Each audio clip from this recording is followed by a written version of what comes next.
Bonjour.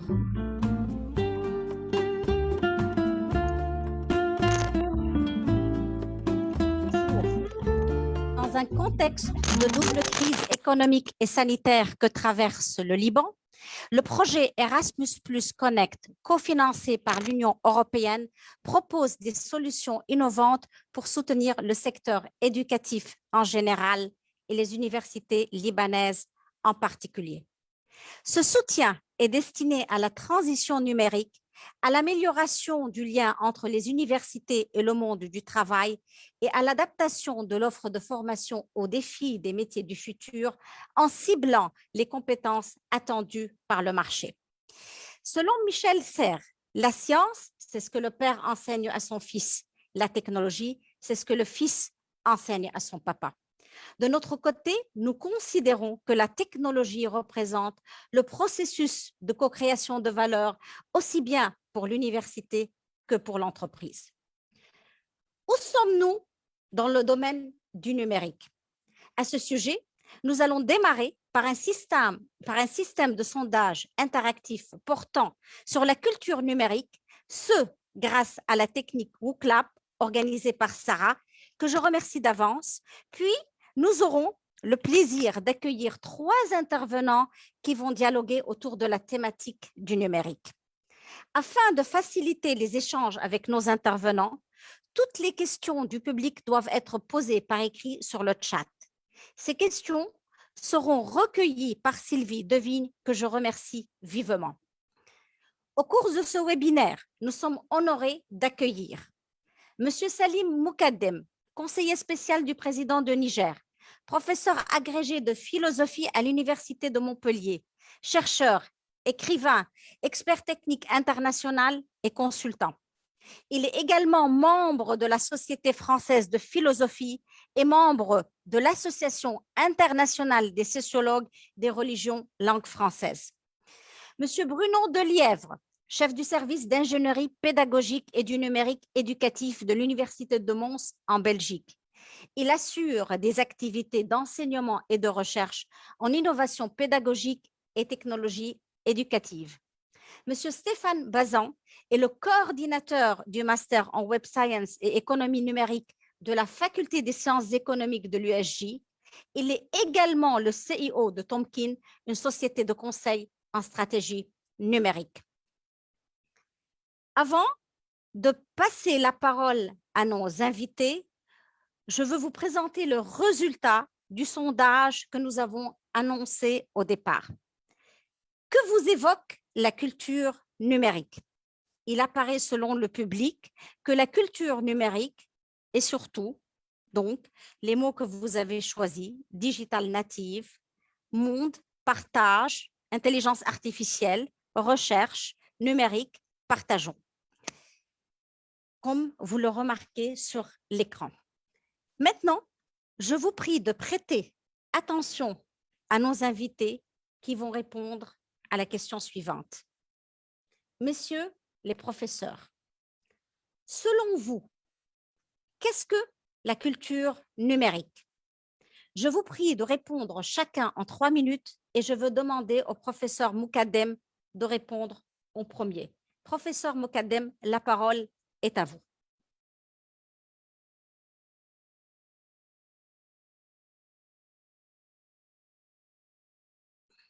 Professeur Moukadem.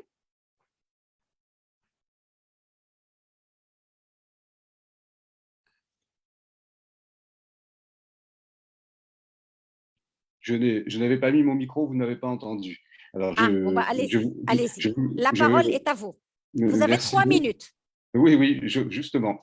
Merci, professeur, merci à votre université d'accueil, merci aux collègues et merci au public. Alors, justement, le numérique, c'est cela, c'est-à-dire mettre beaucoup d'informations dans 3 minutes pour faire en sorte que, justement, la densité à la fois sémantique, à la fois affective, bref, sensible du monde soit mise sous forme algébrique, sous forme de 1, 0, 0, 1.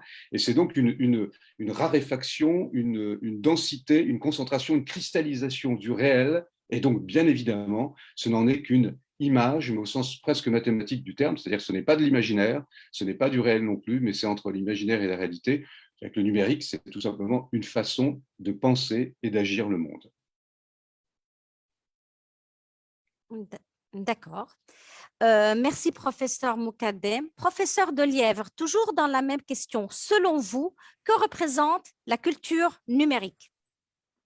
Bonjour tout le monde, merci beaucoup de l'invitation et je suis ravi d'être là avec tous les collègues libanais, j'imagine, en grand nombre, mais aussi tous les autres. Donc merci de cet accueil et de me faire profiter de cette intervention. Alors je voudrais en 3 minutes et donc en 3 points évoquer ce que pour moi peut être cette culture numérique, en commençant peut-être par ce qu'est la culture. Et donc, si on regarde sur un support numérique, justement, comme celui qui est Wikipédia, on définit la culture comme ce qui est commun à un groupe d'individus. Ce qui est commun à un groupe d'individus. Un continent, il a des choses communes, il y a une culture commune à un continent. Mais dans un continent, il y a des pays qui ont aussi une culture commune parce qu'ils ont des choses qu'ils partagent, qu'ils construisent ensemble. Mais dans un pays, il y a des régions, il y a des villes, il y a des villages, et en fait, la culture, elle peut se décliner selon toute une série d'entités de ce que les gens partagent. Donc, c'est ce qui est commun à un certain nombre d'individus. C'est une première manière de comprendre ce que peut être la culture. Alors, vous avez évoqué Michel Serres dans le début de l'introduction de cette séance, et je voudrais vous citer une petite histoire qu'il racontait souvent, en disant « Si vous avez du pain et moi, si j'ai 1 euro, je vous achète le pain. J'aurai le pain, vous aurez l'euro, et dans cet échange, il y a un équilibre. A 1 euro, B a un pain, et donc l'équilibre est parfait. Mais si vous avez un théorème de Pythagore, et que moi je n'ai rien, si vous m'enseignez le théorème de Pythagore, à la fin de cet échange, j'aurai le théorème, mais vous les aurez gardés. Dans le premier cas, il y a un équilibre, c'est la marchandise. Dans le second, il y a un accroissement, c'est la culture. La culture, c'est ce qui permet de faire grandir, c'est ce qui permet de partager, c'est ce qui permet de faire augmenter la connaissance de chacun. Et donc aujourd'hui, on est dans une culture qui, elle, est numérique. Ça veut dire que ces outils que M. Mokadem a évoqués, ils nous permettent d'augmenter notre potentialité par rapport à ce qui existait avant. On a un accès au savoir beaucoup plus rapide, beaucoup plus intense, partout, tout le temps. On a des transformations économiques au travers des plateformes qui n'existaient pas auparavant. On a des transformations sociales en termes de collaboration, de visioconférence qu'on n'avait pas précédemment. Et c'est ça la culture numérique aujourd'hui. C'est ce qui nous permet de faire augmenter dans notre monde toute une série de dimensions grâce à cet outil qui, bien sûr, a des faces aussi qui sont moins positives et qui sont plus grises et peut-être même parfois plus noires. Je vous remercie. Merci, professeur Delièvre. Avant de donner la parole au professeur Bazin, je souhaite seulement donc remonter une information du public. 32% des inscrits au webinaire ne sont pas sensibilisés à la culture numérique. Professeur Bazin, quel est votre regard sur la culture numérique? La parole est à vous. D'abord, bonjour à tout le monde. J'aimerais vous remercier de l'invitation aussi. Ça fait très plaisir d'être avec des personnalités aussi importantes et tout ça, d'être invité à ce genre de séminaire. Moi, je me suis posé la question.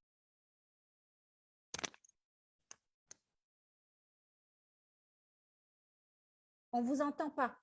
Professeur Bazin, on ne vous entend pas. Ah, oui. Vous pouvez recommencer, s'il vous plaît. Oui, est-ce que vous m'entendez maintenant? Voilà, c'est parti. Oui, je disais donc que la question de la culture numérique, moi, je me la suis posée en regardant un schéma qui avait été inventé qui a été proposé par Tim Berners-Lee, qui est le monsieur qui a inventé le web. Et dans ce schéma, il présentait ce qu'on appelle les 2 magies du web. Et en fait, il passe d'un phénomène micro à un phénomène macro. C'est-à-dire que vous avez d'un côté un web, je dirais, conçu, c'est-à-dire des inventions, des idées qui construisent un certain type d'application. Et puis, quand ces applications sont acceptées par un très grand nombre de gens, passe de quelques personnes, quelques utilisateurs, à des millions, voire des milliards d'utilisateurs, elles développent certaines caractéristiques qui sont parfois loin des caractéristiques de conception qui étaient à la base de l'idée de celui qui a inventé cette application. Et en fait, on voit émerger dans l'espace macro, finalement, on voit émerger ces caractéristiques. Et pour comprendre ces caractéristiques, en fait, il faut mobiliser tout un ensemble de sciences. la sociologie, il faut de la technologie, il faut mobiliser l'économie, il faut mobiliser la science politique. Quand vous prenez Facebook, par exemple, et que vous voyez comment il a été conçu et l'impact qu'il a eu, par exemple, dans les révolutions en Égypte ou dans certains pays arabes, vous pouvez constater que certaines caractéristiques de l'outil sont des caractéristiques politiques qui se sont développées au fur et à mesure et qui n'étaient pas présentes à l'origine, M. Zuckerberg n'ayant jamais voulu créer un outil de mobilisation politique. Donc, pour comprendre ces nouvelles dimensions, je pense qu'il faut non seulement inventer des nouvelles disciplines. C'est pour ça que, par exemple, nous, on a nommé notre master Web Science parce qu'on s'est posé la question de comment des sciences pouvaient expliquer le web. Et aussi, cette culture numérique, elle vient de cette compréhension de ces phénomènes et de les approcher de manière scientifique permet ensuite, comme disait le professeur Deliev, de les enseigner, de les partager. D'accord. Mais merci, professeur Bazan. Je veux revenir au professeur Moukadem. Quelle place la culture numérique a-t-elle pris dans notre société? Alors, d'abord, ce qui est intéressant, c'est toujours de se placer dans une perspective historique, anthropologique et épistémologique. Vous avez parlé de Michel Serres, mais peut-être que la référence la plus appropriée, très paradoxalement, ça serait Descartes. Et même avant Descartes, Galilée, et peut-être même avant Galilée, Pythagore. Pourquoi? Parce que numérique, c'est un mot français qui s'appuie sur un radical latin, numerus, qui veut dire le nombre. Et effectivement, le numérique, c'est un système d'encodage. Or, l'encodage de l'information du monde existe depuis très longtemps. La première forme de numéricie que nous connaissons, c'est la forme algébrique, hein, et même la forme géométrique, c'est-à-dire une façon de symboliser, de réduire ce qu'on appelle l'expression qualitative du monde en quantum manipulable. Alors, c'est des morceaux d'espace, ça peut être des bits, ça peut être tout ce qu'on veut, mais en informatique, en cybernétique, ce sont des suites de chiffres, 1, 0, 0, 1, etc., qui forment d'une certaine manière des algorithmes. Donc, un langage artificiel. Un langage artificiel. Donc, à la question que vous me posez, qu'est-ce que la culture numérique aujourd'hui dans le monde, c'est justement une façon de penser le monde sous la forme du calcul et à partir d'un encodage artificiel, au sens où on parle de langage artificiel, qui permet, dans cet agencement, d'arraisonner le monde, c'est-à-dire d'avoir prise sur lui, mais sous un certain rapport. C'est-à-dire, par exemple, un paysage va devenir des coordonnées. Un individu va devenir une somme de données. Une banque, ça va être une somme d'input, de process. Ce qui veut dire que, d'une certaine manière, la calculabilité infinie du réel, c'est cela que traduit la numéricie dans l'approche du monde. On pourrait dire de façon très métaphysique que le numérique, c'est une réduction ontologique de l'être à l'apparaître, et un apparaître calculé. On pourrait dire aussi d'une façon historique que, dans le fond, ce n'est simplement que la mise en commun de techniques que l'on savait déjà. Ce qui est le plus fascinant, par exemple, dans le numérique, ce n'est pas tellement les applications, c'est le nombre de calculs, de milliards de calculs que peut faire un appareil numérique, alors que des données diverses ont été rentrées dedans. Mais on y reviendra certainement. Hein.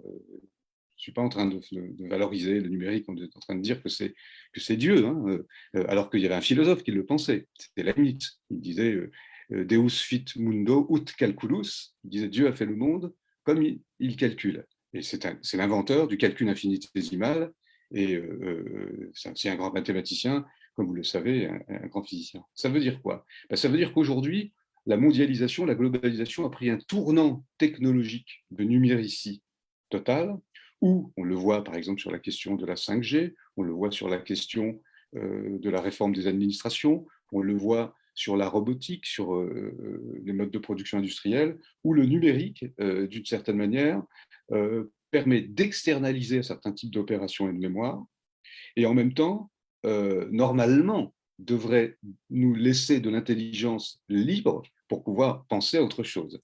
Le risque étant que le numérique réduise notre vision de l'être à une vision de l'étant, c'est-à-dire de ce qui est seul calculable. Merci, professeur Moukadem. Professeur Bazan, quelle est la place de la culture numérique au Liban? C'est une bonne question parce que moi, j'enseigne depuis 20 ans au Liban, donc à l'Université Saint-Joseph.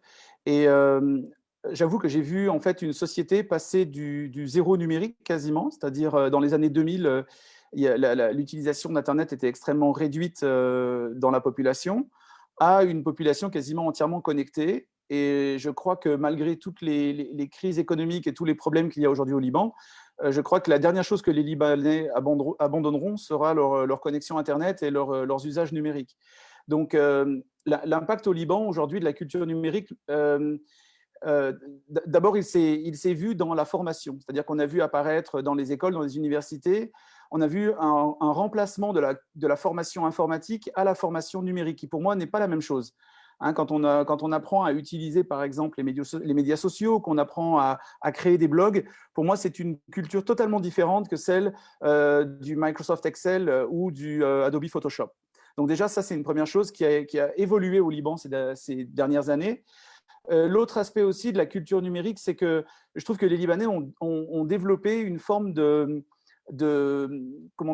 cohésion dans l'utilisation d'Internet. Et c'est assez drôle parce que c'est un pays qui est de plus en plus divisé, mais qui, en fait, autour de ses utilisations d'Internet, retrouve une certaine cohésion.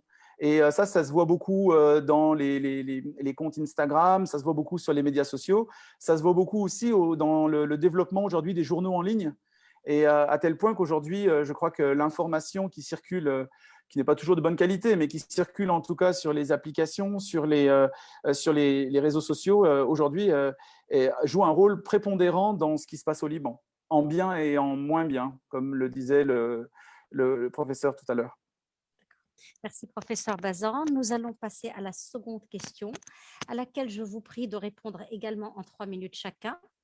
Qu'apporte la culture numérique aux étudiants et comment aborder la formation à la culture numérique? Je veux demander au professeur Delièvre de répondre en premier. Qu'apporte la culture numérique aux étudiants? Alors, c'est comme les vaccins. En même temps, il y a des bénéfices et en même temps, il y a des inconvénients. Et on est en plein dedans. Et donc, c'est Socrate déjà qui parlait de pharmacone et qui disait que, eh bien, quelque objet que ce soit, il était en même temps remède et poison. La culture numérique, elle est en même temps remède et elle est en même temps poison. Et donc, ce qu'elle apporte aux étudiants, c'est en même temps des grands bénéfices, c'est-à-dire qu'aujourd'hui, comme vous le disiez tout à l'heure, Monsieur Bazan, abandonner son smartphone paraît une idée un peu incongrue et on estime qu'il nous sert tellement tout le temps qu'on en aurait besoin sans arrêt parce qu'on se rend compte des bénéfices qu'il apporte. Par contre, on sait aussi que l'information qui y circule, eh bien, n'est pas toujours fiable, elle nous enferme alors qu'en fait elle devrait nous ouvrir, que les bulles de filtre sont là pour essayer de nous faire penser comme on continuerait à penser si on ne sortait pas de notre zone de confort. Et en fait, en même temps, on a cette impression d'ouverture qui est possible, et en même temps, on est conditionné par une forme d'algorithmie qui nous enferme dans un monde que peut-être on ne souhaite pas toujours, qu'on ne souhaiterait pas qu'il reste aussi fermé que ça. Et donc, c'est ça, en fait, cette question de ce qu'apporte la culture numérique aux étudiants. C'est d'une part leur faire se rendre compte que on n'a pas le choix, c'est indispensable pour vivre dans le monde d'aujourd'hui. Il y a cette ouverture qui est rendue possible et donc il faut l'exploiter au mieux et l'exploiter vraiment. Mais en même temps, il faut faire attention à ces dérives parce que ces dérives peuvent nous enfermer dans des schémas, des pratiques qu'on ne souhaiterait peut-être pas et dont on n'est pas toujours conscient, justement. Et donc, c'est bien comment faire prendre conscience. Et en termes de formation, c'est sans doute là-dessus qu'il faut jouer. C'est apprenons à comprendre ce qu'est et comment fonctionne le numérique pour que nous puissions nous préserver de ses défauts. Et je vais rebondir sur ce que M. Mokadem a dit tout à l'heure. Il y a la question du monde qui est numérisé. Donc, ce mode, il devient codé. Mais pour moi, le monde qui est codé, les gens qui le codent, ils doivent bien le comprendre pour le coder. Et donc, il y a une vraie compréhension du monde qui amène à le coder pour qu'il soit le plus proche possible de ce qu'on souhaiterait qu'il soit. Et une fois qu'il est codé, il faut encore le décoder parce que ce qui nous arrive sous un format numérique, eh bien, il faut le comprendre à sa juste valeur et à sa juste place. Et donc, il y a tout un travail sans cesse de compréhension du monde qui se veut être représentés sous cette forme-là, mais tant en amont qu'en aval, eh bien, il y a un travail d'esprit critique à développer, d'analyse à réaliser pour que on soit très conscient de ce qu'est ce monde pour justement y trouver notre place et permettre à tous nos étudiants, à tous nos jeunes, à tous nos enfants de pouvoir en bénéficier plus que les subir. Merci, professeur Delièvre. Professeur Moukadem, je vous prie de nous éclairer sur la même question. D'abord, je vais faire une réponse positive.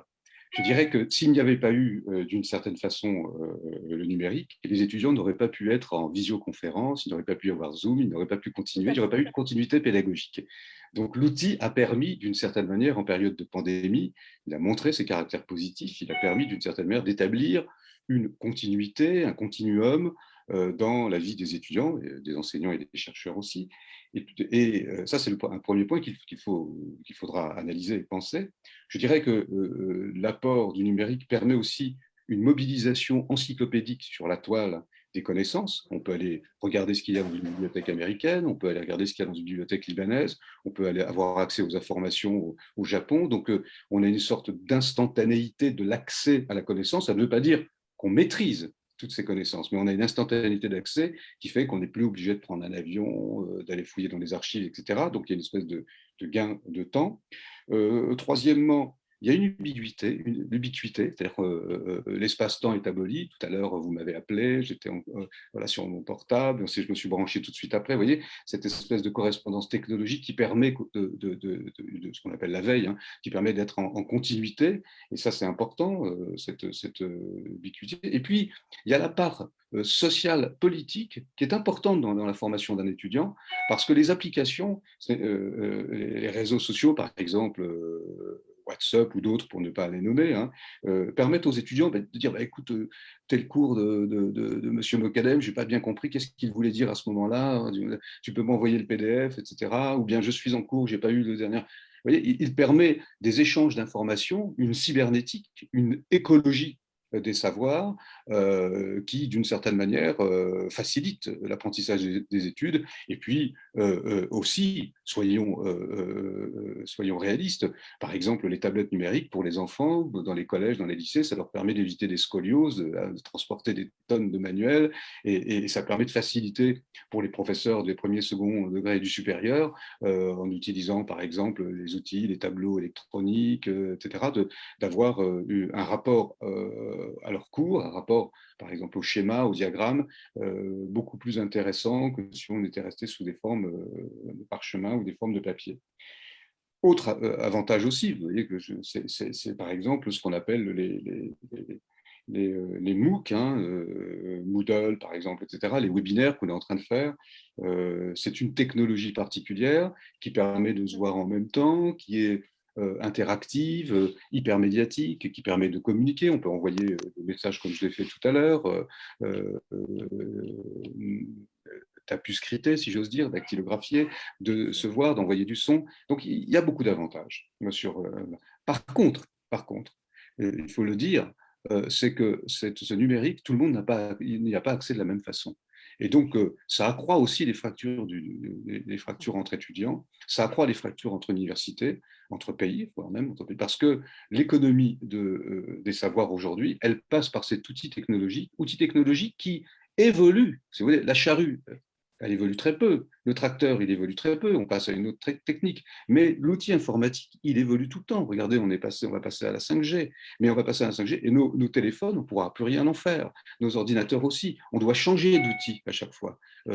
Parce qu'on est exclu du monde de la technologie innovante qui est sans cesse branchée continuellement sur un mode de production qui suppose invention et en même temps production et dans le même rapport. C'est-à-dire que la capitalisation des savoirs, leur production et leur consommation sont synchrones, ce qui n'est pas le cas avec d'autres outils de production, où on pouvait travailler avec des outils anciens et avoir une production. Là, ce n'est pas possible. Donc, il faut bien voir que le numérique, malgré sa face inclusive, produit beaucoup d'exclusions si on ne met pas suffisamment d'argent pour avoir accès aux dernières productions de la numéricie.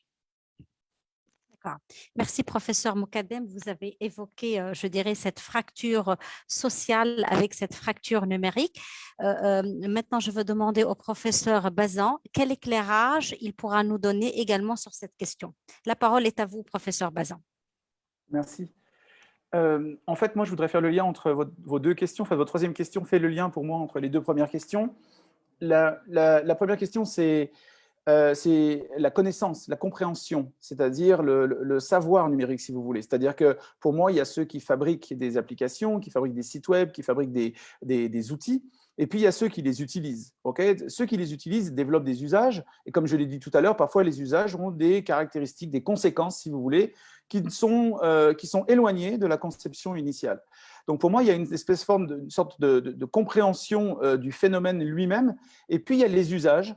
Et les usages, pour moi, on revient en principe, comme tout à l'heure, on parlait de comment utiliser l'outil, c'est une sorte de permis de conduire, si vous voulez. C'est-à-dire qu'aujourd'hui, vous donnez à un enfant de 10-12 ans un appareil qui lui permet de voir des choses absolument incroyables, de voir des choses absolument impressionnantes et enrichissantes et des choses absolument terrifiantes et abrutissantes.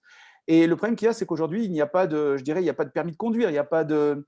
On n'est pas en train d'apprendre les usages. Parce que pour moi, on n'a pas encore développé la connaissance qui nous permet de les comprendre. Parce que, et là, je recite encore Berners-Lee, qui mérite toujours d'être cité, parce que c'est lui qui nous a emmenés dans ce bateau. Il dit que le web a cette particularité d'évoluer à une vitesse plus grande que la capacité des sciences à le comprendre. Et ça, c'est extrêmement incroyable. Et je pense que dans l'histoire de l'humanité, c'est très rare les exemples où vous avez une invention qui va plus vite que la science. Et la science a besoin de l'invention pour se comprendre, pour la comprendre elle-même. Donc, c'est extrêmement original comme phénomène. Et c'est pour ça que moi, quand je me suis posé la question de la culture numérique à l'université, je me suis dit, il faut d'abord que les gens comprennent ce qui se passe et qu'on essaie de trouver un moyen scientifique de comprendre ce qui se passe en temps réel. Monsieur Moukadem disait tout à l'heure que les technologies avancent à toute vitesse. Effectivement, aujourd'hui, nous, on a un master à l'université en économie numérique, on refait le programme toutes les années. Il y a 2 ans, on n'enseignait pas les NFT, par exemple. Aujourd'hui, les NFT font partie du programme parce qu'on en parle depuis 6 mois. Et donc, c'est très important de bien faire à la fois cette distinction, mais aussi ce lien entre la compréhension des phénomènes numériques et la maîtrise des usages et le développement d'usages qui sont rationnels, qui sont pensés. Parce que si on continue à faire n'importe quoi avec des outils qu'on ne comprend pas, on est mal barré. Et je suis moins positif que M. Moukadem. D'accord. Merci beaucoup, professeur Bazan. Nous allons maintenant passer à des questions qui relèvent des compétences de chacun de nos invités. Et donc, le plus grand danger lié à Internet, c'est l'ignorance. En partant de cette énigme numérique, quelles sont les exigences qui incombent aux utilisateurs pour éviter le danger de l'ignorance numérique? Là, je veux vous redonner la parole, professeur Bazan. Vous avez également 3 minutes pour répondre. Oui, donc en complément de ce que je disais tout à l'heure, il y a cette fameuse phrase de cet anarchiste allemand dont le nom m'échappe, qui disait que l'ignorance est la chose la plus violente dans la société. Et effectivement, non seulement l'ignorance est violente, mais l'ignorance avec des outils d'une puissance que celle que proposent les outils d'Internet aujourd'hui, c'est non seulement une violence, mais c'est une énorme violence, c'est une gigantesque violence, et on la voit dans le monde quotidien. Et le problème, c'est que on n'aurait pas idée aujourd'hui de distribuer des armes à des petits-enfants et leur dire « allez, tirez sur qui vous voulez ». On n'aurait pas l'idée aujourd'hui de laisser des gens prendre les commandes d'un avion en faisant des loopings au-dessus de Beyrouth. Personne n'aurait cette idée-là. Pourtant, aujourd'hui, le vrai danger, c'est qu'en fait, les gens ont l'outil en main, ils pensent qu'ils le maîtrisent, et en fait, ils n'en connaissent que, je dirais, quelques pourcents, si vous voulez. C'est-à-dire que, je vous donne un exemple, la pérennité de l'information, c'est un phénomène que peu de gens maîtrisent. C'est-à-dire que quand vous partagez une photo sur les réseaux sociaux ou sur votre WhatsApp, eh bien, qu'advient-il de cette photo? Est-ce possible de l'effacer? Est-ce possible de la supprimer définitivement? Cette photo sera-t-elle encore là dans 50 ans, dans 1000 ans? Cette photo est-elle modifiable? Est-elle transformable? Aujourd'hui, tout le monde entend parler de ce phénomène qu'on appelle aidez-moi, le terme m'échappe. le deepfake. Le deepfake, aujourd'hui, permet d'enregistrer des voix, des vidéos par-dessus des visages, par-dessus des… Bon, ça peut être amusant pour jouer avec ses amis, mais c'est très, très inquiétant quand vous remplacez les propos de quelqu'un qui est un chef d'État ou un influenceur. Et donc, tous ces phénomènes, aujourd'hui, ils sont tellement rapides, ils sont tellement globaux et qu'ils ont un impact absolument immense. Et tout à l'heure, quand je parlais justement de cette démultiplication, ce domaine macro dans lequel aujourd'hui la plupart des gens ne comprennent, ne maîtrisent pas les phénomènes, c'est ça qui m'inquiète le plus. Donc c'est pour ça que moi je fais des conférences dans les écoles et je ne parle pas aux enfants, je parle un peu aux parents, mais je parle surtout aux éducateurs. Il faut dès le petit âge, dans les classes de maternelle, dans les classes de primaire, mettre des cours qui expliquent les phénomènes du numérique, des cours qui permettent aux enfants de comprendre ce qui se passe quand on envoie un message, ce qui se passe quand on publie une photo. Par exemple, mes enfants l'autre jour étaient outrés parce qu'une maîtresse dans l'école a posté des photos des enfants sans leur permission sur les réseaux sociaux et certains parents ont fait des protestations. Et donc, il y a tout un tas de pratiques, d'usages, de phénomènes aujourd'hui qui n'ont pas de limite, qui n'ont pas de cadre, si vous voulez. Et ce cadre, il faudra le définir, l'enseigner et que les gens se l'approprient. Sinon, on va entrer dans la violence. Et on est déjà dans un monde de violence, et on est déjà dans un monde de violence causé, entre autres, par le numérique. Et c'est malheureux parce que si vous prenez les pères du numérique, que ce soit ceux qui ont inventé l'Internet ou ceux qui ont inventé le web, ce sont des scientifiques, ce sont des gens qui étaient dans des laboratoires en Californie, ce sont des gens qui étaient… Tim Berners-Lee était dans un laboratoire de recherche en Suisse, au CERN. Ce sont des gens qui étaient dans une volonté de globalisation de la connaissance, d'accès à la science, de partage des connaissances, et pas du tout dans une dimension de violence. Voilà. Tout à fait, professeur Bazin. Internet, il a démarré en 1980, tandis que le web, il a démarré en 1993 avec Tim Lee qui voulait vraiment démocratiser tous ces travaux de recherche relatifs à la physique nucléaire. Je ne sais pas si professeur Delièvre et professeur Moukadem, ils souhaitent également nous donner leur avis sur cette question. Ok, voilà. Sinon, je vais passer à une autre question. Le numérique… Je voudrais apporter… Parce que te connaissant… Voilà, c'est très important. C'est très important cette question parce que, vous voyez, hier, j'étais en train de relire la 5e partie du discours de la méthode de 1637 de Descartes. C'est très important. C'est écrit juste après la condamnation de Galilée, qui justement essaye de penser la nature en termes d'espace et d'étendue, donc d'introduire d'une certaine manière la mathématisation de la physique, hein, qui était c'est assez étonnant. Hein. Les Grecs avaient une mathématique, ils avaient une physique, mais ils n'avaient pas de physique mathématique. Il va falloir attendre le XVIIe siècle. Ça, c'est quand même intéressant, hein, Copernic, etc. Aujourd'hui, on a, le professeur Bazin l'a dit, on a une technologie qui est en avance peut-être sur la production, en tout cas qui est importante pour pouvoir avancer dans la production des savoirs, comme l'étaient auparavant, d'une certaine manière, les techniciens et les artisans. Hein. Lorsque Pascal fait ses expériences pour calculer la pression au pied du puits de Dôme, il va commander ses tubes en Italie parce qu'il sait très bien que Torricelli, il y a une tradition italienne de faire des verres très très longs qui permet de ne point se casser, etc. Il y a toujours une avance des artisans, ça aussi, hein, de la praxis, une avance du travail sur la spéculation intellectuelle. Ça, c'est important à étudier. Mais je voudrais revenir sur une chose. En France, par exemple, le ministre de l'Éducation nationale, de la jeunesse et des sports a institué un CAPES et bientôt, il y aura certainement une agrégation d'informatique. Pourquoi ?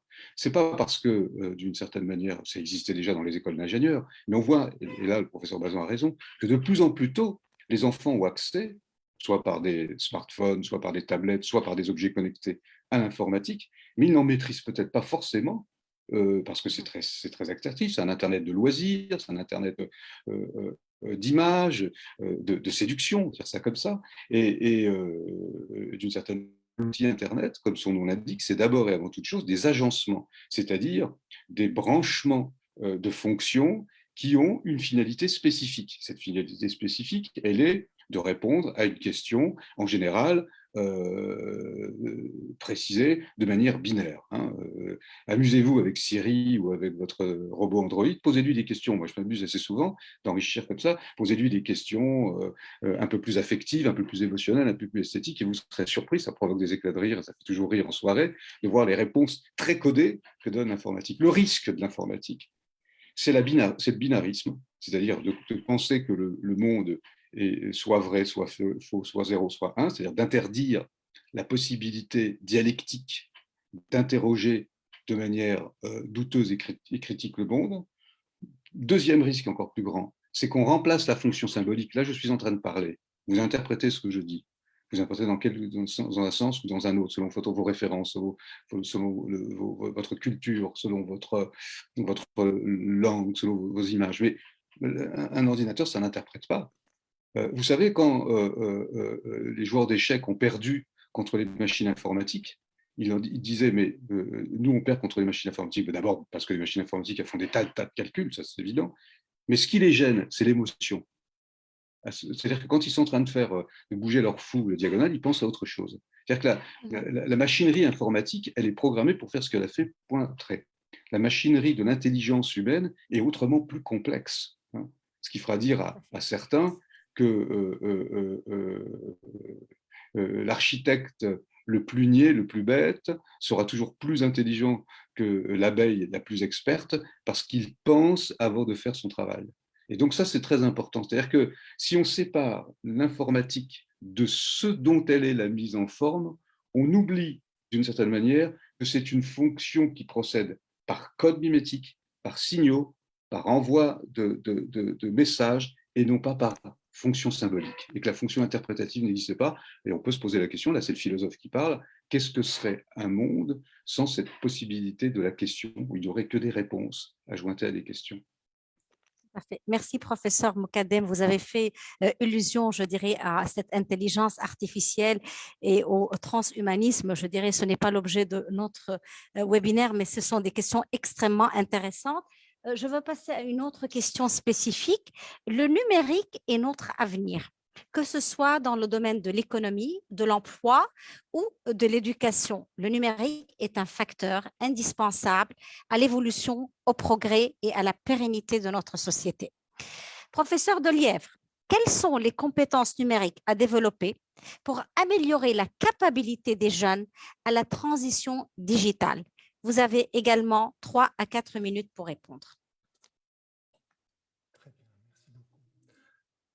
Alors, la question du numérique dans les établissements, qu'ils soient scolaires ou qu'ils soient universitaires, c'est une question de développement de compétences et certains vont la confondre avec une école technologisée. Ça veut dire qu'ils croient qu'en apportant des outils à l'école, en fait, on va permettre de développer des compétences qui sont des compétences numériques. Alors qu'en fait, c'est l'école qui doit s'intégrer dans ce qu'on a évoqué tout à l'heure, c'est-à-dire cette culture numérique. Cette culture, elle est là, elle est tout autour de nous, elle est dans toutes nos actions, elle est dans toutes les transactions qu'on peut mettre en place d'une manière ou d'une autre. Après, elle est là plus ou moins, on va dire, et évidemment, il ne faut pas non plus l'angéliser ou l'élever à un stade qui est celui d'une toute-puissance. Et c'est bien là qu'est le rôle de l'école, c'est-à-dire c'est comment faire pour que ces compétences numériques soient mises au service de l'apprentissage et donc des élèves. Et si on regarde aujourd'hui quelles sont les capacités que peuvent avoir ces outils, eh bien, il y a toute une série de dimensions pédagogiques qui peuvent être augmentées grâce à ces outils. Par exemple, la participation active. Aujourd'hui, dans un auditoire, avec un outil comme Mooclap, je peux faire réagir mes 600 étudiants. Avant, ce n'était pas possible qu'ils réagissent. Oui, il y en a peut-être dans leur tête, certains répondaient à mes questions, 2, 3 levaient peut-être la main, mais pas 600. Là, je peux les faire interagir. En termes de communication, on sait bien comment aujourd'hui on communique sur toute une série de sujets, plus ou moins intéressants, ou plus ou moins élaborés, ou plus ou moins profonds. La question du jugement critique, c'est clair que c'est une question centrale aujourd'hui et qui le sera encore pendant toute une série d'années. Les exemples que vous avez évoqués tout à l'heure concernant les fake news ou enfin, tout ce qui aujourd'hui est un peu sujet à critique, eh bien ça va être le cœur de notre métier. C'est encore plus éveiller cet esprit critique par rapport à tout ce qui nous entoure. Créer des apprentissages qui soient personnalisés, qui soient modularisés. En fait, aujourd'hui, grâce à certains atouts des diagnostics que peuvent nous procurer des outils, on peut proposer à un certain nombre d'étudiants des parcours qui vont leur être plus spécifiques. Alors évidemment, ce n'est pas encore parfait, mais tout ça évolue et tout ça est dans un sens, en fait, dont on ne reviendra pas, enfin, par rapport auquel on ne reviendra pas en arrière. Et je voudrais me faire l'écho de ce que certains ont évoqué dans des journaux comme le New York Times, par exemple, en disant que, par exemple, les parents de la Silicon Valley ne mettaient pas leurs enfants dans des écoles où il y avait des outils numériques. Et ça a créé une tendance qui serait de dire il ne faudrait pas qu'à l'école, il y ait trop ou même pas du tout d'outils numériques. Par rapport à ça, moi je vous dirais, et je vous le dis fermement, que le numérique à l'école, c'est un impératif social. Parce que ne pas proposer à des enfants qui ne l'auraient pas chez eux d'avoir accès à ces outils, c'est encore plus créer une fracture numérique qu'elle n'est aujourd'hui. Ces enfants de la Silicon Valley, si c'est vrai, et il s'est avéré que c'était une information tellement ponctuelle que ce n'était même pas comme si c'était généralisé, ils n'en bénéficient peut-être pas à l'école, mais chez eux, ils ont tout ce qu'il faut pour ça. Alors que les enfants qui n'ont pas cette chance à la maison, ils ne l'ont pas non plus à l'école. Et donc, quelque part, on augmente cette fracture par le fait de ne pas s'en emparer à l'école. Et donc, l'école doit s'emparer de ces questions pour éveiller à l'esprit critique, pour susciter la participation, pour développer les parcours qui vont être des parcours spécifiques des uns et des autres. Et donc, le développement de ces compétences, on a évoqué tout à l'heure le CAPES en informatique, ne les réduisons pas non plus à l'informatique. Les compétences numériques, ce ne sont pas que des compétences informatiques, c'est aussi toute une série de compétences sociales, de compétences en termes de relations sociales, ce sont des compétences en termes de manière de comprendre ce qu'est le savoir aujourd'hui. Et donc, on peut très bien faire du développement de compétences numériques de manière tout à fait débranchée, ça veut dire sans ordinateur. On peut avoir une réflexion sur ce que le numérique nous apporte et ne nous apporte pas aujourd'hui. Et donc, en tout cas aujourd'hui, nous, on est très heureux en Belgique, c'est que depuis maintenant 1 an, on a un référentiel des compétences numériques pour les enfants de 3 à 15 ans, ce qui n'existait pas, ce n'était pas écrit. Et aujourd'hui, ces compétences, elles sont écrites et elles vont de tout ce qui touche à l'esprit critique concernant l'information et les médias, bien sûr une part de programmation, mais c'est une parmi les 22 compétences, mais c'est aussi concernant la création de contenu numérique, l'utilisation responsable, citoyenne, écologique, tout ce qui touche à la résolution de difficultés que peuvent nous amener nos appareils, la question de la sécurité, etc. Tout ça, ce sont toutes des compétences numériques, donc parfois qu'on réduit à certaines choses comme uniquement la programmation. Et ce n'est pas que de la programmation, ce n'est pas que coder, que de développer des compétences informatiques. Voilà, je vous Merci, remercie. professeur Delièvre. C'est vrai qu'en Europe, vous avez beaucoup travaillé sur un égal accès au numérique. Je veux dire numérique pour tous. Nous aimerons bien que dans les pays du Sud, on arrivera, je dirais, à ce stade. Permettez-moi, parce que j'ai beaucoup de questions qui remontent du public, je veux directement vous poser une question en rapport avec ce que vous venez de dire. Est-ce que le numérique va remplacer l'enseignant? Non. Vous pouvez répondre. Voilà, professeur Delièvre. Non. Alors, on me demande ça et on non. me demande, est-ce que le rôle de l'enseignant a changé? Bien sûr, mais il change tout le temps, il change à toutes Tout à les fait. époques, il a changé. Avant, il n'y avait pas d'enseignants, puis les écoles se sont constituées, l'enseignant avait un rôle très particulier. Au fur et à mesure des évolutions de la société, le rôle de l'enseignant évolue aussi, et heureusement. Et il évolue chaque jour parce que ces enseignants se forment, parce que ces enseignants sont à l'écoute de ce que la société crée comme toute comme réflexion. Mais par rapport à la première question, j'ai simplement répondu non. Bien sûr que non. Bien sûr qu'aujourd'hui, ce qu'il faut développer, c'est la complémentarité entre toutes les ressources dont on peut bénéficier dans un dispositif d'enseignement. Et le professeur aura d'autant plus de son rôle à jouer, qu'une partie de ces activités vont peut-être pouvoir être prises en charge par des activités autonomes qu'un élève qui est avancé peut gérer. Et pendant ce temps-là, l'enseignant peut s'occuper d'élèves qui ont plus de difficultés en les prenant en plus petits groupes plutôt que de devoir s'occuper de l'ensemble du groupe de la même manière. Et donc, l'enseignant va encore plus jouer son rôle qu'avant. Et oui, et j'y crois fermement, c'est-à-dire que c'est cette complémentarité entre ce que l'humain peut apporter, avec toutes ses spécificités, et comme M. Mokadem l'évoquait tout à l'heure, il y a des choses qui sont irremplaçables dans ce que l'être humain propose, qui ne seront sans doute jamais, entre guillemets, numérisables, même s'il y a des choses qui s'y approchent de plus en plus. Et à côté de ça, on n'est pas capable de rivaliser avec la vitesse de calcul d'un ordinateur, avec la précision, par exemple, pour détecter aujourd'hui des cellules cancéreuses dans un poumon. Une machine fait ça beaucoup mieux que l'œil d'un être humain. Mais pour accompagner la personne auquel on aurait détecté une maladie, mais là, l'empathie humaine, le soin qu'on va accorder à cette personne va sans doute lui faire beaucoup plus de bien que simplement le diagnostic qu'on peut faire par une machine. Merci, professeur Delièvre. Avec tous les moyens technologiques découverts et inventés ces dernières années et notre dépendance à ceux-ci, professeur Mokadem, quels sont les effets de l'évolution technologique sur la logique sociale et plus particulièrement sur le travail? Vous avez également 3 minutes. Oui, Allez. Je vais répondre sur cette question, mais avant, je vais répondre à la question précédente parce que nous avons eu la réponse. Vous avez oublié que nous avons eu la réponse. Nous avons été en période de pandémie et justement, tout le monde a été mis sous visioconférence et sous forme d'enseignement numérique. Et qu'est-ce qui se passe? Regardez, ce que vous êtes en train de faire là, vous enregistrez. Vous enregistrez parce que vous allez vous servir. Avec votre accord. Bien sûr, bien sûr. Mais vous savez très bien que dans ces cas-là, la forme du contrat est la forme la plus subtile de l'obéissance volontaire. Je referme la parenthèse. Mais l'enregistrement va permettre d'être réutilisé, d'être redupliqué.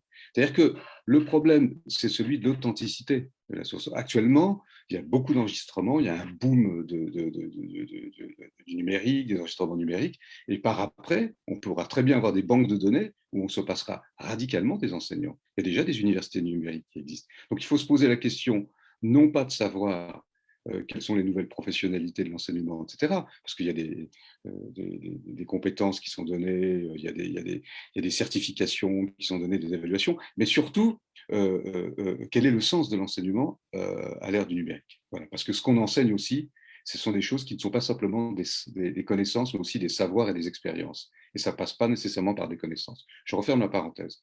Alors, la question que vous posez sur le monde du travail, d'abord, on a une réponse là aussi. On voit les GAFAM, par exemple. Les GAFAM, on voit bien le rapport qu'elles ont vis-à-vis des États, vis-à-vis de la fiscalité, vis-à-vis du travail, vis-à-vis de la plasticité. On voit que des sociétés qui fonctionnent par traitement de l'information n'ont pas la même gestion des flux humains, n'ont pas le même rapport au capital humain.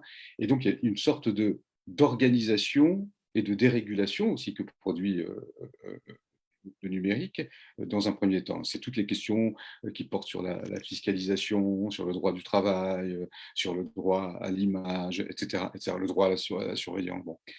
Et puis la deuxième chose sur le changement, c'est que si on voit par exemple tout ce qu'il y a d'installations technologiques liées au numérique dans nos sociétés, je pense par exemple à la surveillance, je pense par exemple au codage des QR, je pense à la distribution des marchandises, je pense au portique électronique, etc., etc.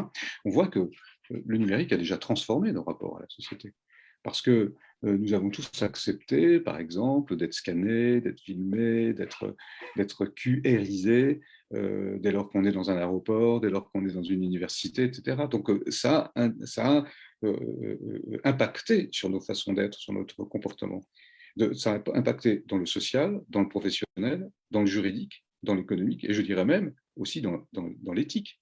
Par exemple, la loi sur la RGPD quand je discute avec mes étudiants, je m'aperçois que très peu d'étudiants lisent les conditions générales qui régissent les applications ou bien qui régissent tel ou tel domaine informatique. Donc on a accepté tacitement, parce que d'une certaine façon aussi, notre choix est très réduit.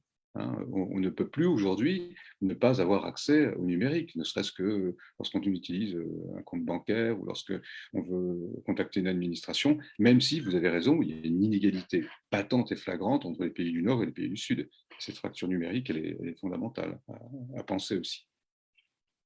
Ok. Merci, professeur Moukadem. Je pense que vous avez utilisé le terme GAFAM seulement pour expliquer à notre cher public. GAFAM, c'est l'acronyme des géants du web, Google, Apple, Facebook, Amazon et Microsoft. Donc là, je remercie nos chers intervenants et nous allons répondre aux questions du public. Donc, je veux prier nos chers intervenants de donner de réponses succinctes. Voilà, donc nous avons une question au professeur Moukadem. Monsieur Salim Moukadem, étant donné que chaque région géographique a une identité culturelle, peut-on parler de culture numérique ou de culture numérique? Est-ce singulier ou pluriel? Est-il possible d'uniformiser les cultures numériques au cas où il est admis qu'elles existent? Je reprends les questions telles qu'elles sont. Oui, c'est une très bonne question. Je l'ai vu dans le défilé des conversations. Je n'ai pas eu le temps d'y répondre, voilà, mais c'est une très bonne question. Alors, premièrement, je dirais, la réponse, elle est déjà faite. L'homogénéisation et les codes, elles se font bien malgré nous. On ne nous a pas demandé notre avis, mais il y a une uniformisation dans le champ du numérique. Il suffit de voir que quand vous vous promenez sur toute la planète, ou vous soyez en Asie, en Afrique, en Europe ou ailleurs, c'est le même Zoom, c'est les mêmes logiciels, c'est le même vision. C'est ça justement les GAFAM. Les GAFAM, c'est une mainmise de domination, d'un raisonnement du sensible par des infrastructures technologiques tout à fait spécifiques. Par contre, la question que vous posez sur les cultures numériques, ça c'est intéressant. Pourquoi c'est intéressant? Je vais vous dire, je suis conseiller d'un président qui est un philosophe aussi, et sur l'éducation, on s'aperçoit par exemple que dans les villages, on a des paysans qui sont analphabètes, qui sont illettrés. Je n'ai pas dit qu'ils étaient sans culture, attention, mais qui manient très très bien l'outil informatique pour aller voir quels sont le prix du mil, le prix du marché, à quelle distance se situe le prochain marché pour vendre la petite production d'oignons ou de pommes de terre. Et donc, le numérique, ils s'en servent comme des abacs, comme une carte, et ils se l'approprient en fonction de leurs besoins. Alors effectivement, on pourrait dire dans un premier temps qu'on a le numérique de ses besoins. Donc ça voudrait dire qu'il y a des numériques, parce même si on a tous les mêmes besoins fondamentaux, on n'a pas tous les mêmes modes de réponse à ces besoins fondamentaux. Ça, c'est le premier point. Donc, une anthropologie du numérique qui serait différenciée. Mais le deuxième point, c'est que justement, le numérique, il ne fait que manier des données. Et donc, l'important, c'est qui met les données, comment on les met et comment on y a accès. Et si vous regardez, par exemple, si je reprends l'exemple de tout à l'heure de Siri et puis des robots, on les implémente en fonction de qui on est, de la manière dont on vit. On n'a pas tous les mêmes téléphones portables parce qu'on n'a pas tous les mêmes demandes sur son téléphone portable. Il y en a qui vont rechercher des éditions rares de George Berkeley, philosophe du XVIe siècle, et puis il y en a d'autres qui vont rechercher la prochaine pizza du coin. Et vous comprenez bien qu'au bout de 2 ans de manipulation comme ça, on n'a pas les mêmes mémoires, on n'a pas les mêmes, etc. Et le monde change, et on a l'impression pourtant d'être dans le même monde. C'est ça qui est fascinant. Et donc, d'une certaine façon, il y a un deuxième niveau, c'est le niveau de la production de l'information numérique, de la numéricie, qui, elle, est donnée de manière extrêmement passive à l'agent consommateur de numérique qui est dans ce monde numérisé et qui a l'impression qu'il y a accès de par sa subjectivité, alors qu'il n'est rien d'autre qu'un objet interpassif dans ce schéma de distribution de la connaissance numérique. Merci beaucoup, professeur Moukadem. Donc, je veux prendre une autre question également qui remonte du public. Selon vous, quel est l'effet de l'éducation numérique sur l'évolution de la personnalité, surtout des compétences sociales chez les étudiants, surtout les enfants? Je veux demander au professeur Bruno Delièvre de répondre à cette question. Et bien entendu, si professeur Moukadem et professeur Bazin souhaitent également répondre, il n'y a pas de problème. Alors, l'évolution enfin, l'impact de ces outils numériques sur l'évolution de ces jeunes, elle est comme tout outil qui apparaît, c'est-à-dire qu'elle est inscrite dans un contexte social, elle est inscrite dans un contexte sociétal qui va faire qu'en fonction de l'environnement dans lequel il se trouve, eh bien, ça va être considéré ou approché autrement.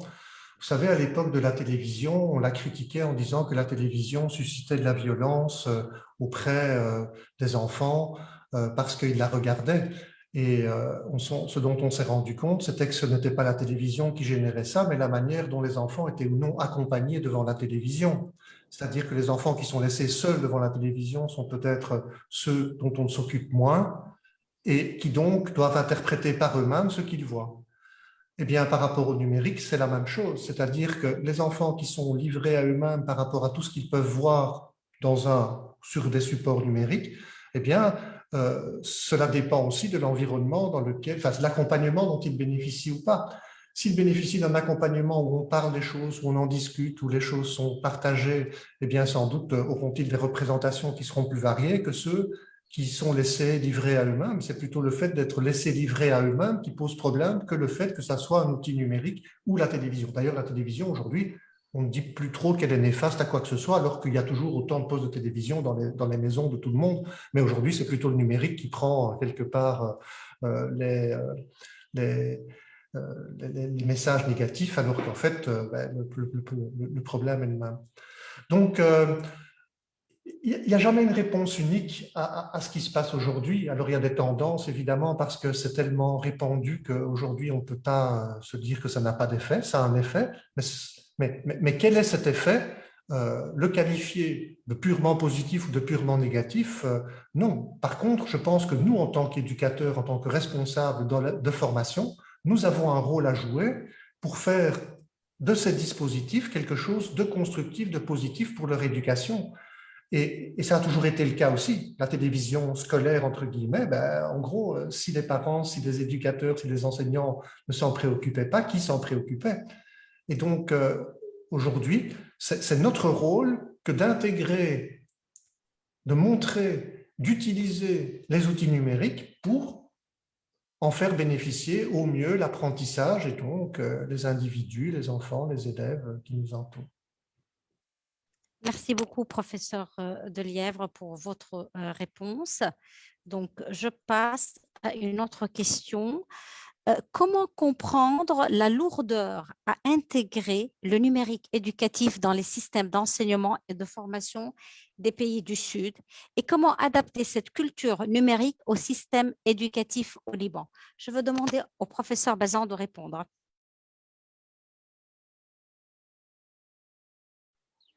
Ce n'est pas un cadeau, votre question, merci. Ce jugement sur la lourdeur, je ne sais pas si je peux répondre à ça, parce qu'il y a tellement de facteurs qui peuvent expliquer le fait que des choses peuvent prendre du temps ou des choses peuvent mettre du temps à être acceptées. Moi, je sais que quand je suis arrivé à l'USJ, j'ai eu la chance d'avoir un management à l'époque qui était très ouvert à ces questions. Donc, dès le début, il y a eu un investissement, il y a eu des équipements, il y a eu une équipe qui a été montée, des compétences qui ont été regroupées. Et on a créé un laboratoire de pédagogie universitaire, on a créé une unité de technologie éducative. Donc, je pense que c'est un peu top-down, c'est-à-dire que quand vous avez des stakeholders qui aujourd'hui soutiennent bien ce genre de démarche, la lourdeur, elle n'existe plus que vous soyez au sud ou au nord. Par contre, effectivement, le plus gros frein que j'ai rencontré dans l'acceptation des pratiques pédagogiques qui utilisent le numérique, c'est auprès des enseignants. Parce que les enseignants, effectivement, n'ont pas tous les mêmes usages numériques. On en revient à la question qu'on disait tout à l'heure, c'est-à-dire que tout le monde n'est pas égal face à l'ordinateur et tout le monde n'est pas égal face aux usages. Et donc, on peut se poser la question, effectivement, de la motivation de certains enseignants.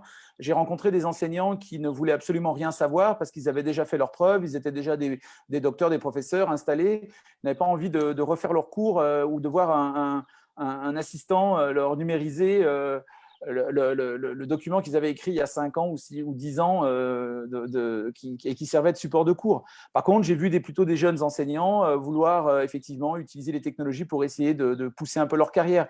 Donc, je pense qu'il y a effectivement, il n'y a pas d'égalité face à ça. En ce qui concerne le Liban, j'ai toujours trouvé beaucoup d'intérêt et toujours trouvé beaucoup d'énergie.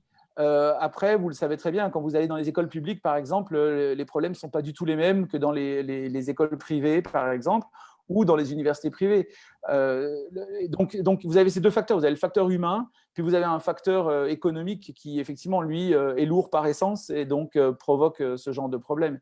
Je voudrais juste faire une petite remarque tout à l'heure dans les questions. J'ai remarqué qu'il y avait une question sur l'éthique. Tout à fait.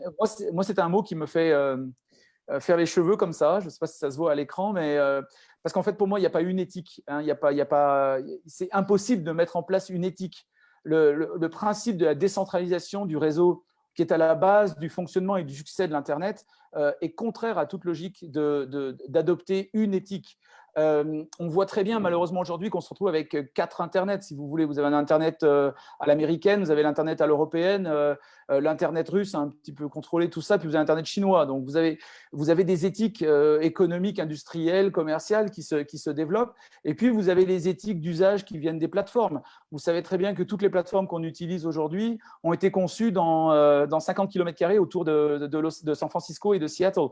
Donc, vous avez quand même une certaine forme d'importation culturelle qui s'impose. Et moi, si l'éthique dépend de ça, si l'éthique découle de ces visions, que ce soit la vision chinoise, russe, américaine ou de la Silicon Valley, pour moi, c'est un vrai problème parce que pour moi, les usages, ils s'inventent. Et si vous prenez l'éthique de Snowden, ce n'est pas la même éthique que celle de Zuckerberg. Si vous prenez l'éthique de quelqu'un qui fait son petit podcast sur une plateforme open source à Paris, il n'a pas du tout la même approche que M. Jeff Bezos. Et donc, voilà, c'est pour ça que j'ai vu le mot éthique tout à l'heure, ça m'a… Alors peut-être je le comprends mal ou je l'explique mal, mais moi j'ai toujours peur de ces espèces de cadrages qui feraient qu'on soit tous beaux et gentils et américains. Merci beaucoup d'avoir réagi à ce mot éthique. Justement, professeur Mokadem, il est professeur d'éthique à l'Université de Montpellier. Je pense que vous avez quelque chose à ajouter à ce sujet également. Non, mais je rejoindrai ce que vient de dire Tout à fait. mon collègue, c'est-à-dire que là, c'est un signifiant vide qu'on utilise à des visées, disons-le, à des visées commerciales, parce que ça fait vendre. Quand à un moment donné, quand on parlait d'entreprise responsable, quand on parlait d'entreprise de bio, vous voyez, c'est un label. Si on veut comprendre l'éthique, il faut la distinguer de la morale et la distinguer de la déontologie. L'éthique, c'est un comportement qui suppose un certain rapport d'un sujet à la vérité et à l'action. Donc là, en l'occurrence, si vous n'avez pas accès, par exemple, à la manière dont sont faits les contenus, si la manière dont sont distribués les contenus, etc., elles sont produits, quelle part de liberté avez-vous? Comment peut-on parler d'éthique à ce moment-là, hein? C'est comme quand on parle d'éthique du consommateur, bien sûr. L'éthique du consommateur, c'est, pour reprendre quelqu'un que vous savez, hein, c'est la liberté du renard dans le poulailler, quoi, hein. Donc on voit bien qu'elle est fléchée par une certaine forme de flatterie qui consiste à faire croire au consommateur qu'il est l'ordonnateur de sa consommation, hein. Ça porte un nom, ça s'appelle l'addiction, ça, ou l'illusion. Alors quand on lui met un mot anglo-saxon, ça passe mieux, mais ça s'appelle un fake, c'est-à-dire un trucage. Donc l'éthique, elle est d'abord et avant toute chose, on est des enseignants pour ça, c'est d'abord d'apprendre à connaître l'outil plutôt qu'à en être la dupe ou en être simplement dépendant. Ça, c'est le premier point. Donc l'éthique, elle passe par les savoirs. Le deuxième point, c'est précisément de savoir ce qu'on ne sait pas. C'est ça aussi l'éthique. C'est-à-dire jusqu'où on peut aller, quelles sont les limites, etc. Qu'est-ce que permet le numérique, qu'est-ce qu'il autorise, qu'est-ce qu'il ne permet pas, etc. Ça, c'est un deuxième point très important, c'est-à-dire le non-savoir à l'intérieur de ces savoirs, c'est aussi ça. Puis le troisième point, bon, c'était dit, je veux dire, on nous propose quand même je ne vais pas en rajouter, mais on nous propose quand même une vision positiviste, un peu naïve de l'informatique qui réglerait, enfin du numérique qui réglerait tous les problèmes. Il faut aussi se poser la question de savoir que la robotisation, elle produit un amoindrissement des coûts humains, qu'elle produit aussi des effets de réduction du capital humain, et donc un impact aussi des vies humaines, des économies, et que c'est d'abord un outil de rationalisation, et que la rationalisation, ça peut aller dans le sens d'une émancipation de l'être humain, mais on peut aussi se servir de la rationalisation pour compter et débiter des êtres humains réduits à l'état d'objet dans des camps de concentration, d'extermination ou dans des colonies. Donc, vous voyez que la raison elle-même n'a pas en soi de valeur absolue, indépendamment du contexte dans lequel elle est utilisée et des fins qui la génèrent. C'était absolument ça, l'éthique. C'est une analyse des fins de l'action et de la pensée. Merci beaucoup, Des fins au professeur. sens de finalité. Merci beaucoup, professeur Mokadem. Professeur Delièvre, avant de clôturer notre webinaire, est-ce que vous avez quelque chose à ajouter? Le micro, s'il vous plaît. Professeur Delièvre, voilà. Oui, j'ai vu. Mon micro était caché. Donc, oui, bien sûr, je voudrais rajouter une toute petite chose. En fait, c'est exactement pour aller dans le sens de ce que M. Mokadem vient d'évoquer. En éducation, souvent, et depuis, moi, ça fait 30 ans que je travaille dans le domaine, on fait croire que le numérique va être la solution. Et donc, moi, je dirais une chose, c'est que le numérique, ce n'est pas un miracle. C'est-à-dire que ça, c'est quelque chose qui s'accompagne, c'est quelque chose qui se construit avec les enseignants, avec les élèves. Donc, il faut former les enseignants, il faut que les élèves soient accompagnés à ces usages. C'est peut-être bien un mirage. Si ce n'est pas un miracle, c'est peut-être bien un mirage. C'est-à-dire qu'il y a peut-être là derrière aussi toute une série de bénéfices par rapport auxquels notre esprit critique, et c'est ce que je disais tout à l'heure, c'est l'enjeu sans doute de ces années, celle-ci et celle qui arrive, c'est comment sommes-nous critiques par rapport à tout ce qui est là et par rapport auquel on peut être parfois ébloui, alors qu'en fait cet éblouissement peut-être nous aveugle justement. Mais c'est une réalité aussi. Et donc c'est aussi un moyen d'apprentissage, et ce moyen d'apprentissage, il ne va pas disparaître. Et donc c'est comment nous l'approprions-nous. Parce que si on ne se l'approprie pas, aujourd'hui, le plus grand producteur de MOOC, c'est Google. Tout à fait. Donc, si les dispositifs d'enseignement ne s'approprient pas les outils pour que demain, ils en fassent quelque chose qu'ils voudraient que ce soit pour leurs élèves, pour leurs étudiants, pour leurs enfants, d'autres le feront, et ils le font déjà. Et donc, quelque part, nous sommes le contre-pouvoir, même si, bien sûr, on n'a peut-être pas les sommes, les milliards dont ils bénéficient, mais la force de la multiplicité, la force du groupe que nous formons peut faire plier quelque part certaines plateformes à ces endroits où peut-être elles sont plus fragiles. Et il faut y croire. Et ça, c'est notre rôle. Et donc, je voudrais vraiment insister là-dessus. Ce n'est pas un miracle, c'est peut-être un mirage, mais en tout cas, c'est aussi une réalité. Cette réalité, le monde de l'éducation doit se l'approprier. Merci beaucoup, professeur Delièvre. Professeur Bazin, vous avez quelque chose à ajouter? Non, d'abord, je voudrais remercier mes collègues et vous-même pour la qualité de ces échanges. Et puis, je voudrais juste dire une petite chose à la fin. Je pense qu'on est tout au début du monde numérique. On a à peine atteint, je dirais, le 1er % de ce que le numérique va apporter dans nos vies et dans notre monde.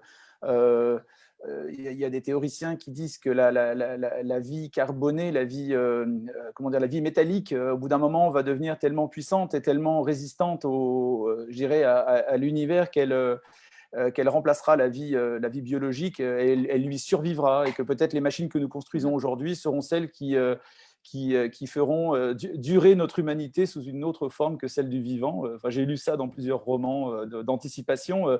C'est assez amusant comme idée un peu folle d'imaginer le futur. Mais je pense qu'aujourd'hui, en fait, ce qui est surtout important, c'est que les erreurs qu'on fera maintenant, c'est un petit peu comme quand vous construisez une maison. Hein, si vous faites des erreurs dès le début, vous les coltinez pendant toute la construction et elles resteront pendant tout le temps que vous vivrez dans votre maison. Et je pense que si on continue à aller dans les erreurs qu'on est en train de faire aujourd'hui, la facilité, le manque de compréhension, le peu de recul qu'on a aujourd'hui sur les usages, sur cette espèce de libre marché complet de l'innovation qui n'a pas de limite, effectivement, je pense qu'on risque de faire des erreurs qu'on regrettera pendant peut-être très longtemps. Et bon, là aussi, on peut imaginer des films à la Terminator ou à la Matrix, où on perd le contrôle complètement au bout d'un moment. Et je ne sais pas jusqu'à quel point les erreurs que nous sommes en train de faire aujourd'hui, on les paiera plus tard. Donc, je pense qu'il est encore temps, c'est un peu comme avec l'environnement, je pense qu'on a encore une petite chance d'éviter de plonger dans des catastrophes irréversibles. Je ne veux pas être complètement déprimant, mais je pense qu'il ne faut pas avoir peur parfois de dire que oui, effectivement, quand on regarde le comportement des jeunes aujourd'hui, la façon dont ils s'expriment, les relations sociales qu'ils ont, la façon dont le monde se construit autour de ces appareils, il y a peut-être des choses qu'on pourrait peut-être arranger dès maintenant. Je n'ai pas vraiment de façon de le faire, mais je pense que l'éducation a un rôle plus qu'essentiel et plus que fondamental dans ça. Merci Voilà, beaucoup, merci. professeur Bazin. Professeur Moukadem, si vous souhaitez ajouter quelque chose. Oui, je voudrais dire ceci précisément. L'histoire de la rationalité technologique, c'est l'histoire du destin de l'Occident qui a mondialisé ses modèles épistémologiques, ses modèles philosophiques, ses modèles scientifiques et ses modèles politiques dans le monde entier. Aujourd'hui, la question se pose de savoir si, c'est peut-être pas tellement de nos erreurs, mais si on aura encore le droit à l'erreur. Parce que le plus grand danger pour une machine et une machinerie, c'est que justement, elle ne fait jamais d'erreur. Et donc, en fonction des données qu'on lui donne, elle peut bugger. Il peut y avoir des demandes contradictoires. Ça, on le sait, les machines logicielles, etc. Elle ne fait jamais d'erreur. C'est-à-dire que dans le fond, c'est ça qui est grave. Alors que l'être humain, sachant qu'il fait des erreurs, peut douter.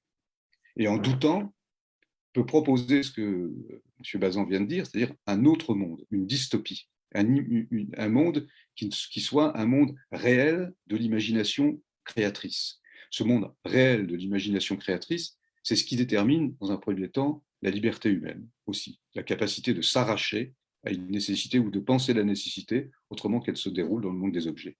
Et le deuxième point que je voulais rajouter, qui est corrélatif à celui-ci, c'est la question de l'humanisme. Quel type d'universel propose la numéricie dès lors qu'elle est effectivement ancrée dans une histoire anglo-saxonne, dans un type de rationalité, le raisonnement technologique du monde réduit au mode de calculabilité, et en même temps, quand il ne produit que des effets pragmatiques, empêchant d'une certaine manière, dans l'intersubjectivité, la rencontre émotionnelle, la rencontre esthétique, la rencontre amoureuse, et je ne parle pas des fausses rencontres virtuelles, des réseaux, des applications, et la raison politique. Voilà, c'est une question fondamentale. Quel type d'humanisme pour un monde de la numéricie? Merci beaucoup, professeur Moukadem. En conclusion, les outils numériques font partie de nos pratiques quotidiennes et modifient notre regard sur les environnements et plus largement sur le monde. Ces derniers ont un impact direct sur nos interactions. C'est une manière d'interagir avec le monde qui s'est globalisée, d'où le terme d'humanisme numérique développé par Milad Douayi et évoqué par nos intervenants. Il ne faudrait pas donc considérer le numérique comme une technique, mais comme un phénomène social affectant notre perception de l'existence. Le numérique est d'ores et déjà une culture, une civilisation. Je vous prie de m'excuser pour tous nos chers publics à qui on n'a pas pu prendre toutes les questions parce qu'on avait beaucoup de questions, mais on pourra orienter ces questions vers nos chers intervenants et on pourra vous répondre ultérieurement. Au nom des partenaires du projet Connect, nous tenons à remercier nos trois intervenants, professeur Moukadem, professeur Delièvre et professeur Bazin, ainsi tous ceux qui ont contribué à l'organisation et au succès de ce webinaire, tout particulièrement Sylvie, Sarah, Nizar et Elie.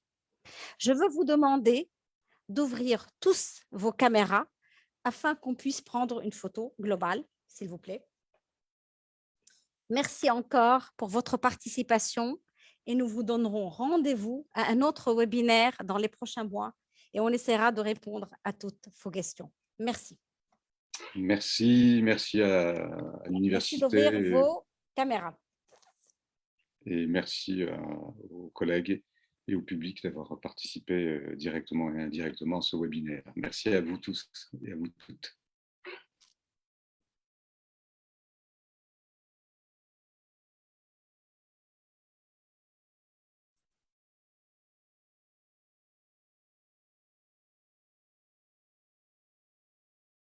Je ne sais pas si Rodey, il a eu le temps de prendre la photo.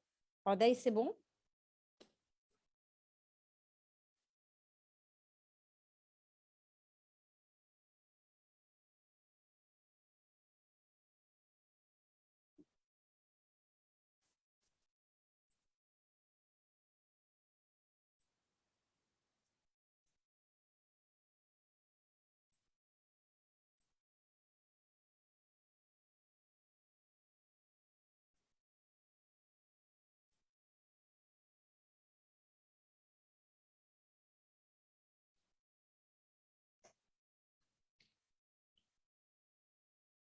Je pense que c'est bon, on peut quitter. Je pense que la photo a été prise. Merci et à un prochain webinaire, j'espère. À très bientôt. Merci, bye. Merci beaucoup.